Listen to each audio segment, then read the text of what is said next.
Okay, this is where it gets tricky, when it gets big. But woo! Oh, that was a first try. That was not bad, not bad.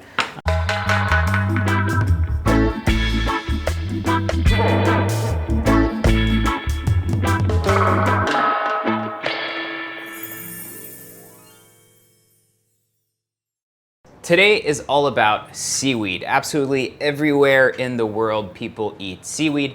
Just depends on what kind they actually have that is readily available and consumable by humans. I love Korean cuisine. Everyone knows that. I always do a lot of Korean recipes, even though I'm completely not Korean and probably do not do them traditionally or properly. I just like putting my own spins on it.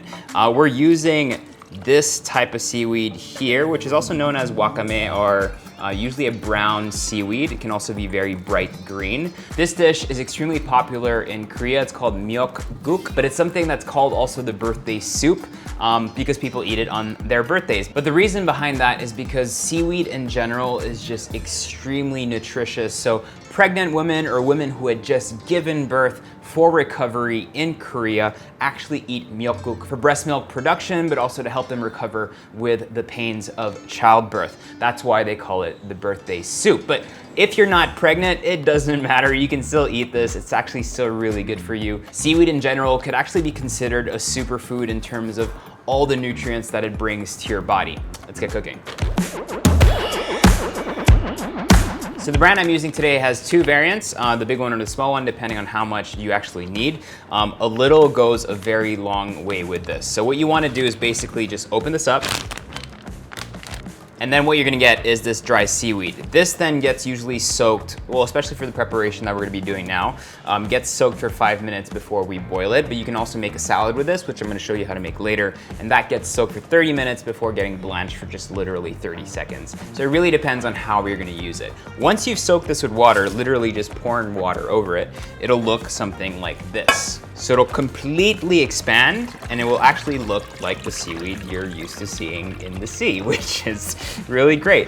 It also has a really nice smell to it, and it has like a slight savory, salty flavor already, which is absolutely beautiful, and that's what's gonna give our soup all that beautiful flavor.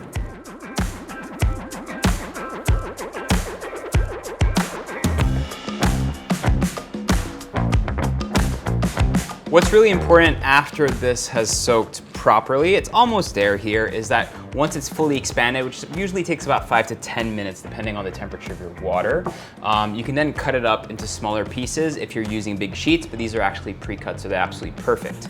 Once you've pressed out all the water and strained it, then we're ready to go. Next bit of flavor that we want, you can use different types of proteins for this. I personally like using beef. Some people use pork, chicken, it's really up to you. And then we're just gonna really thinly slice this. Season that with some salt and some pepper. I like to add a little bit of sesame oil as well. Last little thing we'll need is just some garlic. Like I told you, this is a really simple recipe, so the next thing we need to do is just combine everything in a pot. So to this, we're gonna add our beef, our sesame oil, and our seaweed. Just mix all that together. This is not one of those recipes where you have to pre-sear things or cook things in order. Everything just gets put in a pot until it's delicious.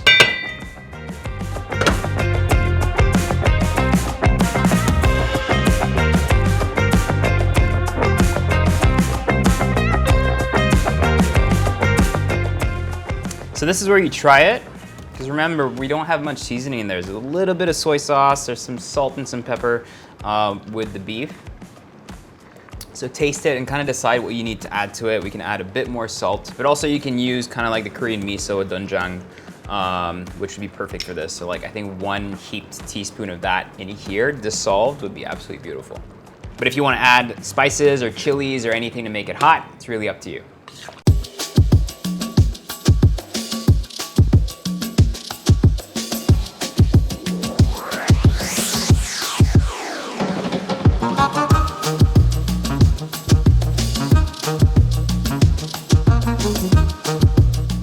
Give this a try. This soup is just so comforting. I love that. And obviously, I don't know if it's traditionally eaten with rice, but personally, I think it makes a lot of sense to eat this with rice, especially nice kind of like short grain sushi rice. So good. Let's try the seaweed.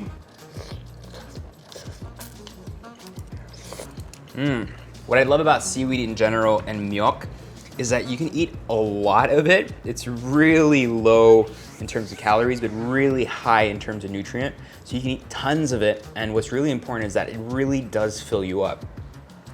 All right, I'm gonna show you one more way to make this in a salad version. So this is called Muchin, which is basically using the Miyeok again, but this time in a cold salad preparation. So exactly the same thing we did a while ago in terms of soaking it, except this time we're gonna be soaking it for 30 minutes because we're only gonna be blanching it for 30 seconds. Once this has blanched for 30 seconds, all we're gonna do is strain it. Add in some ice. This is really just to shock back the temperature of the seaweed from hot to cold. Mix all that together. Next thing we want to do is just quickly toast some sesame seeds. So just get a pan out, place some seeds in. We're just going to toast that until it's nice and brown. While waiting for that to happen, we're going to work on our dressing. We have some organic rice vinegar, some soy sauce, and some honey. Last little step that I personally like doing is to grate a little bit of raw garlic in there. If you don't like the flavor of raw garlic, you can completely omit it if you want. And then we're gonna toss in our seaweed.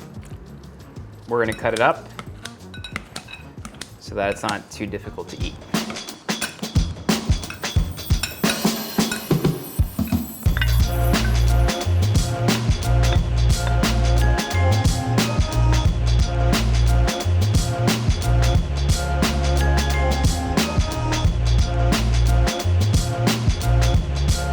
Look at how beautiful and simple that is. This is a type of dish that you could eat tons of, especially if it's really hot like it is in the Philippines today. This is gonna taste amazing and really refreshing. Why am I? It's like automatic. I blow on things even though they're really not hot. This is like a cold salad. It's so light and cold, but still something that you know if you eat tons of would really be filling at the end of the day.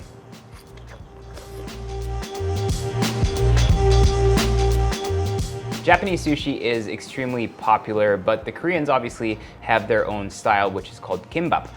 It also happens to be the name of the sheets that they use. So today we're gonna be using these seaweed sheets, what they call a Yaki sushi nori seaweed over here. And we're gonna be making like a Korean egg roll omelet, which I'm sure you guys have seen online. This is the first time I make this, by the way, so if I mess it up, I apologize in advance. And then we're gonna be rolling that temaki style basically in the nori sheet with some avocado and some carrot and that egg roll, and it's gonna be absolutely delicious. So we're gonna start doing the omelet. Very simple, crack 5 eggs into a bowl. Once your eggs are beaten, we're just gonna go ahead and strain them.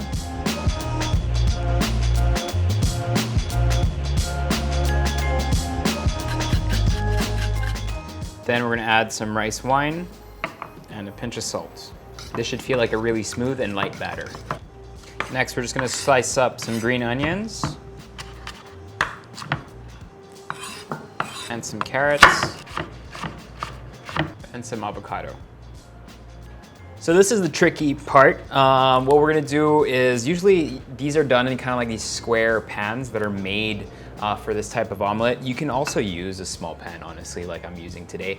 Not much of a difference in terms of flavor or texture. The only big difference is the visual in terms of how it looks and how perfect it looks. Since we're putting this inside of something else after, honestly, I don't really care if it looks like a perfect like rectangle or cylinder. We're gonna start by first brushing some oil on your pan. And then we're gonna do this layer by layer, very thin layers, which is why I think it's important to put it either in a cup or something that has a spout. Nice thin layer, which we're gonna spread in our pan. We're gonna wait for the top of those eggs to be about 80% done. Try to control that heat as much as possible. As you're cooking this, we're gonna use our chopsticks to kind of go around the pan like this. We're trying to get this as clean as possible. When it looks like this, kind of like jammy, yellowish, almost like 80% done, that's when we add our cheese. Take a bit of quick melting cheese. I'm using some mozzarella here. Again, don't worry about it being too perfect. And then this is when we start rolling. Now I'm gonna tuck the eggs on one side. I'm gonna add more olive oil to the pan. And I'm gonna do the exact same thing one more time. Put some eggs, spread it in the pan, wait for that to cook to 80%, and then add in our cheese. So forth. And we're just gonna keep doing that all the time until we're done with our 5-egg mixture.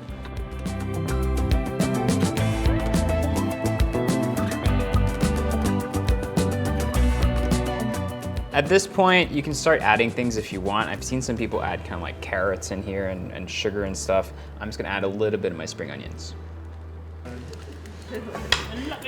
How far can he go? I think this is where it gets tricky. Okay, this is where it gets tricky when it gets big.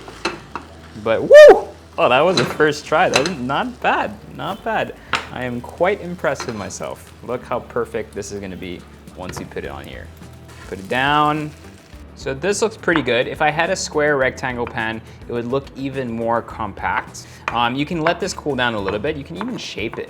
Like if you were to do this a couple of times and kind of let it cool, I think it would hold its shape. Let's cut it now and see what it looks like inside. Let's give this a taste. This actually looks really good. Look at that. I haven't had breakfast, so this is actually really nice. So we're just gonna cut this into logs that we can then fit onto our sheet. So let's do all of that first. All the prep work, let's get it done first.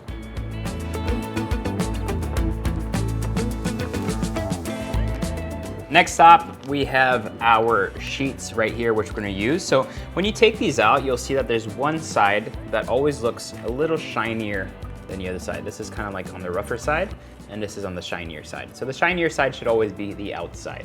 Now there's multiple ways you can cut this. Some people will cut it kind of like at a diagonal. How I like to do it is just cut it straight down the middle. You wanna keep these dry so that they stay kind of crispy and dry. Cut it nice and vertical, nice and straight. You'll have something in this. Again, shiny side stays down, right? Next, straighten that up to whatever is looking towards your way, so at least it's nice and straight. And now what we're gonna do is lay things out in a diagonal manner before we actually roll it. So we're gonna start with our sushi rice. Nice thin layer, Japanese mayo, carrot, avo, omelet. Cup it, press it down, and then roll it. You can then use water or anything to kind of press this down and keep this together. Or you can use a little bit of mayonnaise so that it should hold nicely, just like that. And so guys, this is kind of like a nice, simple way, very rustic way of making sushi. Let's try it out. Look at that.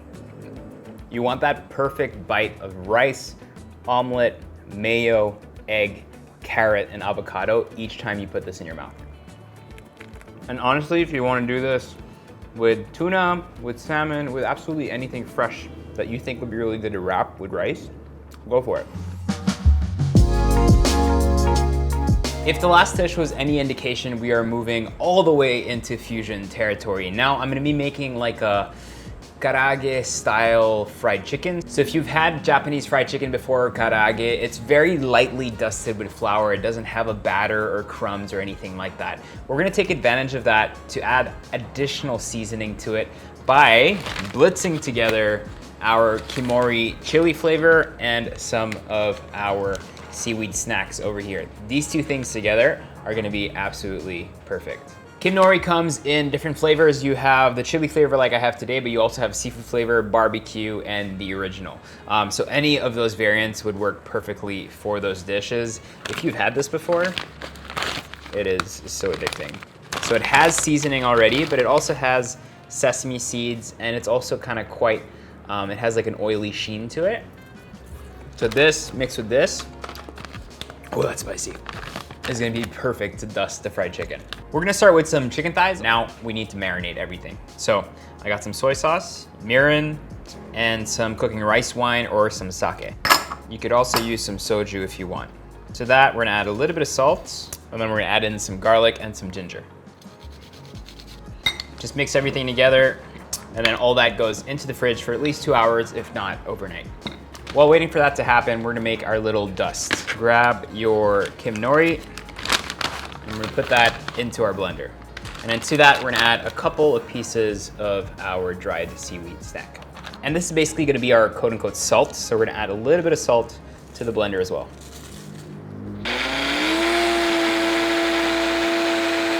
We wanna stop when we get a nice fine dust.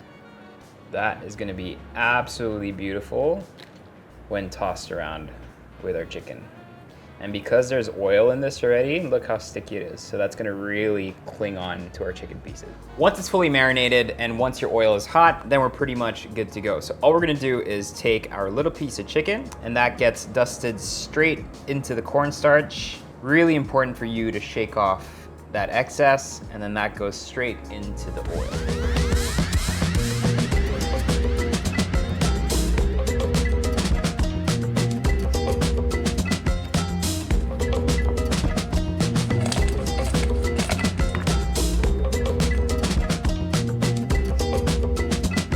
This looks so delicious. It's lightly dusted, lightly seasoned with our seaweed, so it should be nice and crisp. That with a little bit of lemon juice, that crispy skin looks really good. And because it's such a simple marinade and such a simple coating, the seaweed really comes through. I mean, you could put it on rice, you could probably put it on some noodles, so good.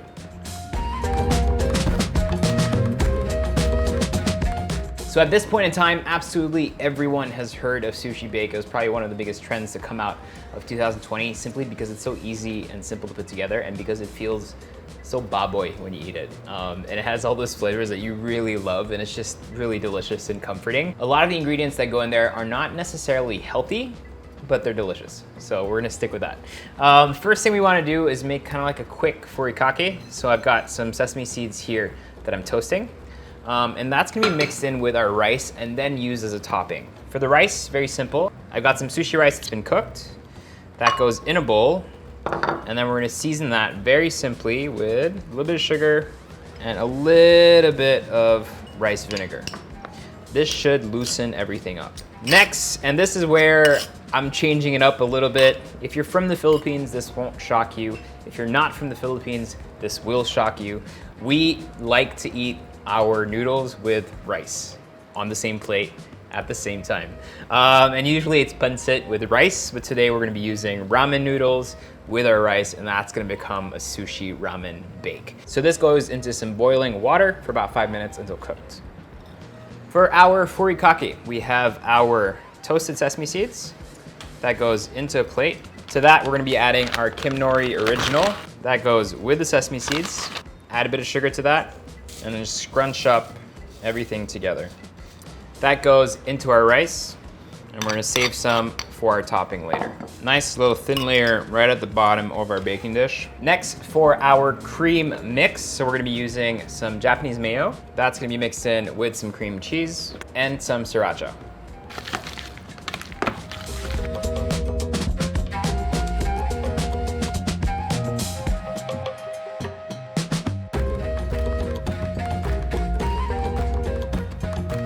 Our noodles are now fully cooked. We're gonna go and season them with a little bit of sesame oil, and then we're gonna cut them up. That goes onto the rice. We actually don't wanna put too much. The first time I did Sushi Bake, I ended up putting way too much starch. It should really be just a thin layer of rice, and here we're adding a thin layer of noodles, but primarily we want that kani mix to be like that main component.